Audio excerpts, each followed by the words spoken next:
بہت ہی اہم مسئلہ جس کے بارے میں آپ کو بتانا چاہتا ہوں وہ ہے غسل جنابت۔ غسل جنابت تب آپ پر فرض ہوتا ہے جب میاں بیوی کا تعلق ہو، آپس میں قائم ہوتا ہے، تو اس کے بعد آپ کو جو ہے وہ غسل جنابت کرنا ہوتا ہے، جس کو ہم فرض کہتے ہیں۔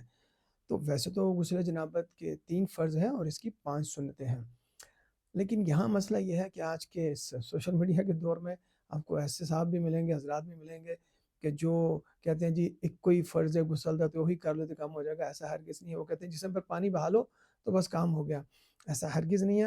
اور سنتیں چھوڑ دیں اور باقی فرض چھوڑ دیں، مطلب آپ یہ مجھے بتائیں کہ آج کا تو ایک اور فیشن ہے کہ جو ہے وہ نمازیں اکٹھی پڑھنے والا، کہ آپ اکٹھی کر لیں، ظہرین اور مغربین اکٹھی کر لیں۔ یہ ابھی یہ جو ٹرینڈ ہے نا ابھی چلا ہے، اور اس پہ کہتے ہیں جی یہ سنت ہے تو اس کے بارے میں حدیث ہے، لیکن بات یہ ہے کہ جو اہم ترین مسئلہ ہے وہ آپ قصدن عمدن جان بوجھ کے نمازیں کبھی کسی صورت اکٹھی نہیں کر سکتے۔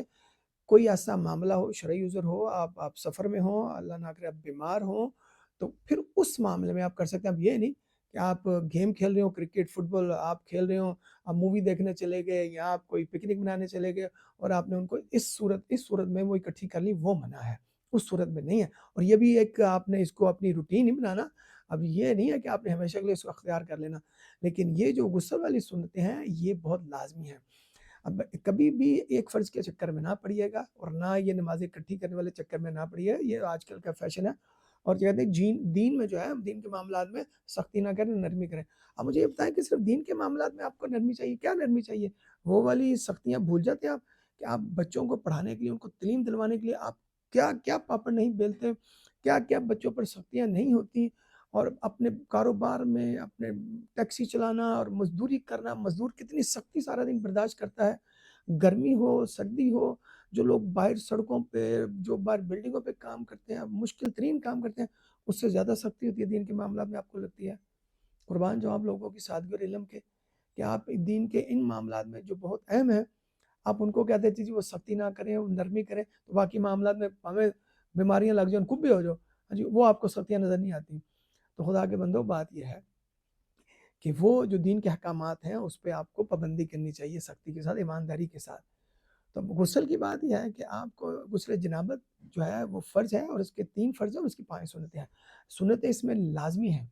بات یہ ہے کہ دیکھیں معاملہ یہ ہے کہ سنت جو ہے نا، اب جب وہ کہتے ہیں نا کہ ایک فرض ہے تو مجھے وہ یہ بتا دیں کہ ایک فرض ہے، وہ کہتے ہیں جی جسم پہ ایک بار پانی ڈال دیتا تو کام ہو گیا، کیسے ہوگا؟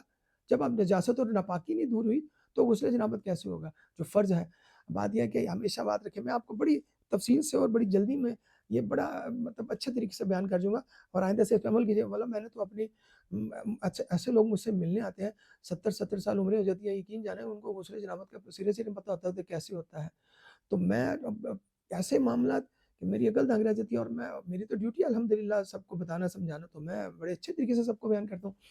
اب یہاں یہ ہے کہ سنت یہ ہے کہ آپ جب عام دنوں میں بھی یہ نہیں کہ غسل جنابت کے لیے، ویسے بھی آپ نے جب جو سنت جو ہیں آپ کے غسل ہیں وہ عیدین کے ہیں، اور بھی کافی ہے، اور جمعہ کا بھی ہے، اس میں بھی آپ نے جانا یہ بیت الخلاء میں آپ نے غسل خانے میں روزمرہ میں بھی جب بھی آپ جاتے ہیں تو آپ کو دعائیں اندر جانے کے اور باہر آنے کی یاد ہونی چاہیے، کیونکہ جب آپ نے اندر غسل خانے میں جانا ہے تو آپ نے وہ نیت کر کے جانا ہے کہ میں ناپاکی کو دور کرنے کی نیت سے جا رہا ہوں غسل خانے میں، تو وہ اس کے ساتھ آپ کو یہ دعائیں پڑھنی ہیں کہ بہترین یہ ہے کہ اللہم انی اعوذ بک من الخبث والخبائث، اگر وہ نہیں آتی تو اعوذ باللہ من الشیطان الرجیم بسم اللہ الرحمن الرحیم پڑھ لیں، لیکن اگر وہ آتی ہے تو وہ بہت اچھی بات ہے۔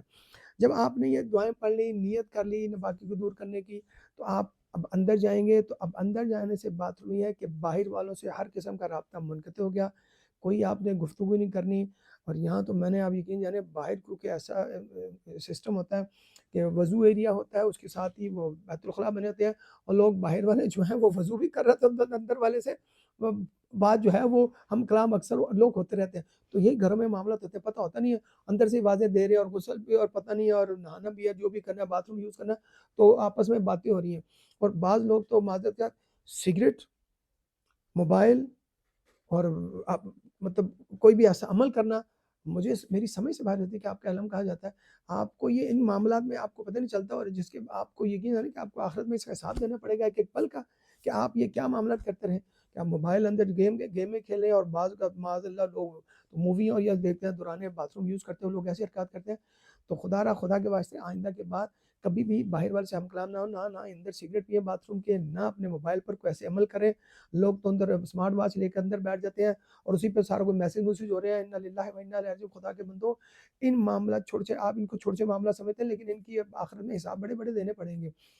جب آپ نے نیت کر لی، دعا پڑھ لی، آپ اندر چلے گئے. اب بعض لوگ تو میں نے یہ بھی سنا کہ آپ اندر جا کے غسل، جب بیت الخلا، جب آپ غسل کر رہے ہو یا آپ نہا رہے ہو، تو آپ دعائیں پڑھ سکتے ہیں، آپ کلمہ پڑھ سکتے ہو.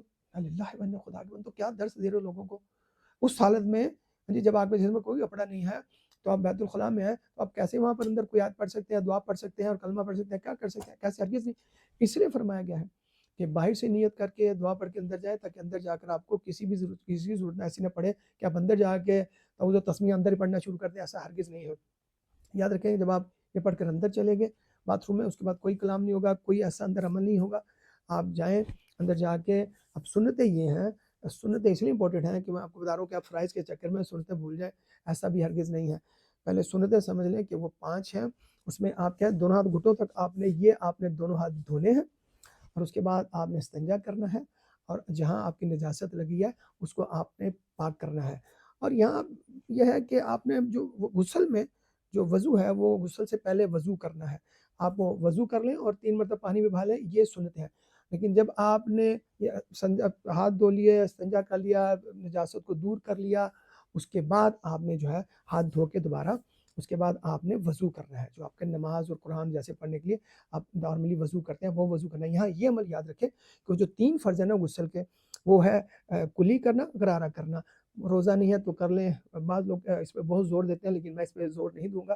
آپ اگر کلی کر لیں، ناک کی نرم ہڈی تک آپ نے پانی ڈال، یہ 2 فرض ہو گئے. تیسرا فرض ہو گیا آپ کے پورے جسم پر پانی بنا، اور اس طریقے سے پانی بنا کہ کوئی بھی جسم کا حصہ خشک وہ جو ہے وہ خشک نہ رہے، سارا گیلا ہو جائے. اب بھائی یہاں یہ ہے کہ جب آپ نے وضو کر لیا، مطلب یہ ہے کہ آپ وضو کرنے کے بعد 3 مرتبہ ادھر اس کندھے پہ پانی ڈالیں، 3 مرتبہ اس کندھے پہ پانی ڈالیں، اور پورے جسم کو اوپر والے حصے کو ہاتھ کے ساتھ جو ہے وہ مل لیں. اب اس کے بعد آپ اپنا نارملی جو ہے وہ نہا لیں. اور نہانے میں جو بھی آپ نے صابن لگانا ہے، شیمپو لگانا ہے، باڈی واش جو بھی ہے لگانے کے بعد یہ آپ کا غسل جو ہے یہ کمپلیٹ ہو گیا. تو اس کے بعد بھی ایک عمل ہے، یاد رکھیں نبی کریم صلی اللہ علیہ وسلم جو ہے وہ آپ کبھی بھی غسل اور وضو کے بعد اپنے جسم کو، چہرے کو نہیں پہنچتے تھے. یہاں تو فیشن ہے کہ ہم نے اندر گون رکھے ہوتے ہیں، وہ شاور گون، اور اپنے ٹاول رکھے ہوتے ہیں بڑے بڑے. اور میں نے دیکھا لوگوں نے مسجدوں میں تو باہر تو عام ٹیشو کے رول اتنے بڑے لگائے ہوئے ہیں، اور وہ وضو کرنے کے بعد ایسے صاف کرتے ہیں جیسے انہوں نے وضو نہیں کیا، ان کو محل لگ گئی ہے.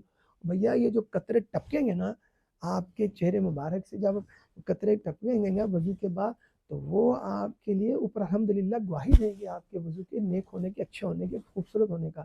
تو یہ ہرگز ایسا عمل نہ کرے. میرا بس ہمیشہ یہی کوشش رہتی ہے کہ چھوٹے تھوڑے سادے الفاظوں میں آپ کو جو ہے وہ اہم سے اہم مسئلہ سمجھا دو. امید الحمدللہ بہت اچھے سے سمجھیں گے، اور آئندہ سے اس عمل کو اپنا کر دنیا اور آخرت میں بھلائیاں کمائیے.